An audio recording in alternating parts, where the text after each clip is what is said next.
திருமணம் முடித்த பிறகு உங்களுடைய மனைவி தன்னுடைய வயிற்றிலே உங்களுடைய குழந்தையை சுமந்து கொண்டு படுகிற பாடு, உங்களுடைய குழந்தையை சுமந்து கொண்டு படுகிற நான் சொல்றேன், உங்களோட பொஞ்சாதி கற்பம் தரித்திருக்கிற நேரத்தில் பொஞ்சாதி விட்டு பிரிஞ்சிருக்காதீங்க, பொஞ்சாதி விட்டு பிரிஞ்சிருக்காதீங்க. உங்களோட தாயிட பொறுமதி விளங்கணுமா, உங்களோட பொஞ்சாதிக்கு பக்கத்தில் படுங்க, உங்களோட பொஞ்சாதியோட 9 மாசம் இருங்க, நிச்சயம் உங்களுக்கு உங்களோட உம்மோட பொறுமதி விளங்கும். நான் இந்த வாழ்க்கையில கண்ட அனுபவத்தை சொல்றேன், நான் இந்த வாழ்க்கையில கண்ட அனுபவத்தை சொல்றேன். அன்பார்ந்தவர்களே, நான் நினைக்கிறேன் ஒரு ஆண் மகன் தன்னுடைய மனைவி பிரசவ வேதனையினால் 9 மாசம் படுகிற பாட்டை பார்த்துவிட்டு தாயுடைய பெருமதியை விளங்கவில்லை என்றால் அவன் மனுஷனே இல்லை சகோதரர்கள், அவன் மனுஷனே இல்லை. பல்ஹும் அதல், அவன் மிருகத்தை விட கேடுகட்டவன் என்று சொல்ல வேண்டும், மிருகத்தை விட கேடுகட்டவன் என்று சொல்ல வேண்டும்.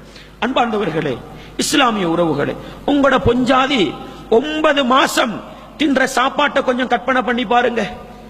நீங்க உங்களோட கட்டில்ல நிம்மதியா கால கைய வீசி குரட்ட விட்டு தூங்குவீங்க. 9 மாசம் உங்களோட பொஞ்சாதிக்கு தூங்கலுமா? நீங்க விரும்பினதெல்லாம் ருசிச்சு சாப்பிடுவீங்க. அசாக்கணம்னு சொல்லுவாங்க. உங்களோட பொஞ்சாதி தின்றது பிலாக்கா, அதுல தான் அவளுக்கு ருசி இருக்குது. அல்லாஹ் அக்பர். ஒரு பொஞ்சாதி படுற கஷ்டத்தை பார்த்துட்டு தன்னை வௌத்துல வச்சு கொண்டு என் உம்மா எவ்வளவு கஷ்டப்பட்டு இருப்பாள் என்பதை புரியலண்டா நீங்க ஆம்புல இல்ல சகோதரர்களே, நீங்க ஆம்புல இல்ல. எனவே நான் சொல்கிறேன், உங்களோட உம்மா உங்களை சுமந்தத்துக்காக நன்றி செலுத்துங்க, உங்களோட உம்மா உங்களை பெத்தெடுத்ததுக்காக நன்றி செலுத்துங்க. அன்பார்ந்தவர்களே, இஸ்லாமிய சகோதரர்களே, எனவே ஒரு தாய்மையை சரியா விளங்குங்க, தாய்மையை சரியா விளங்குங்க. தாய்மையை விளங்காத குடும்பம் உருப்படியான குடும்பமா இருக்காது. ஒரு தந்தையை விளங்காத குடும்பம் உருப்படியா இருக்காது. நீங்க ஒண்ட விளங்கிக்கங்க. உங்களோட உம்மாவை நீங்க விரட்டுறீங்களா, உங்களோட வாப்பாவை நீங்க உதைக்கிறீங்களா, நிச்சயம் உங்களோட வாழ்க்கையில் அனுபவிப்பீங்க. அன்பார்ந்தவர்களே, இஸ்லாமிய உறவுகளே, எனவே வாப்பாவாக விளங்கி உம்மாவாக விளங்கி சரியா நடந்துக்க. சில நேரம் சில குடும்பத்தில் அப்பாமார் இருப்பாங்க,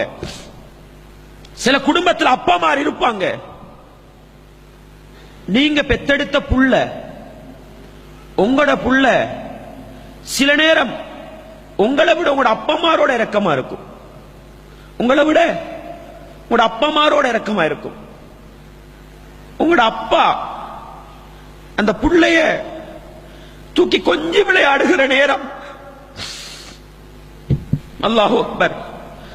அன்பார்ந்தவர்களே, உங்களோட புள்ளைய உங்களோட உம்மா வாப்பமான்னு சொல்லுவோமே, உம்மம்மான்னு சொல்லுவோமே, அவங்க தூக்கி கொஞ்சம் விளையாடுற நேரம் கொஞ்சம் சிந்திச்சு பாருங்க, என்னைய ஏண்ட வாப்பா எப்படி தூக்கி கொஞ்சம் இருப்பாரு. கொஞ்சம் சிந்திச்சு பாருங்க.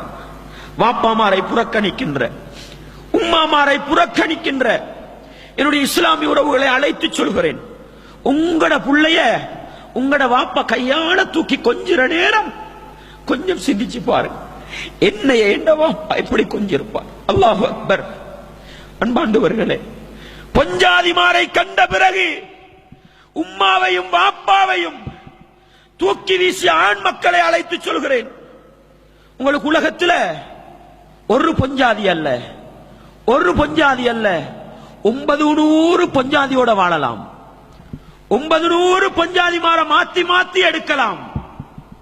ஆனா இரண்டாவது உம்மாவை வாங்கேலா, இரண்டாவது வாப்பாவை வாங்கேலா. உலகத்துல வாப்பா உண்டுதான், உம்மா உண்டுதான். ஆனா பொஞ்சாதிமாறு பலது எடுக்கலாம் சகோதரர்களே, பலது எடுக்கலாம்.